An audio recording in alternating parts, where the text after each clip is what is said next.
Mr. Speaker, esteemed colleagues, it is my privilege and honor to sponsor for the consideration of this August Chamber House Bill number 14 entitled An Act Requiring the Registration of Subscriber Identity Module Cards, otherwise known as the Simcard Registration Act.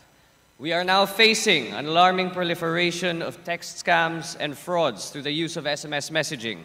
They take various forms ranging from ridiculous winnings in raffles, which we have never participated in, to dangerous but fake warnings about problems with our bank accounts. Furthermore, in recent time, this trend has evolved into including our full names pertaining to an entirely new breach of our privacy vis-a-vis a serious leakage of our sensitive information intended to be private. With the responsible government agencies appearing to be helpless about these issues, we must find an appropriate solution. Mr. Speaker, my esteemed colleagues, we propose to deal with this challenge through this measure, the Simcard Registration Act. The bill seeks to require ownership registration of subscriber identity module SIM cards to eradicate mobile phone-aided scams. Quite simply, under this bill, we would be requiring that for every purchase of a SIM card, the end user or subscriber would provide his personal information, which includes his or her full name, date of birth, gender, his or her address, the assigned cell phone number of the SIM card, and its serial number.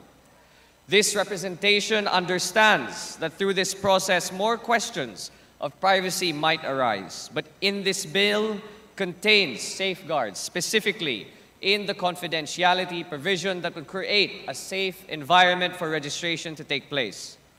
Notwithstanding the confidentiality provision, however, and the provisions of the Data Privacy Act, this measure provides that the public telecommunications entity shall be required to disclose the full name and address contained in the SIM card registration upon a duly issued subpoena or order of a court, upon finding of probable cause, or upon written request from a law enforcement agency in relation to an ongoing investigation that a particular number is used in the commission of a crime or that it was used as a means to commit an unlawful act.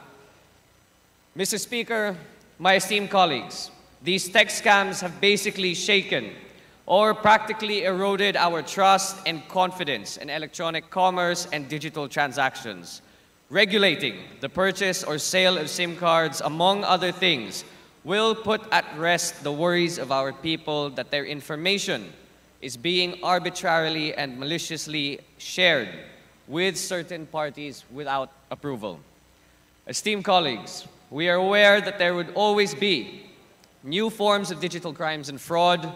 The world of technology is a constantly evolving landscape, and we public servants must evolve with it. It is only through this dynamism that I'm sure this August Chamber hopes to possess can we provide the relevant legislation to tackle such issues.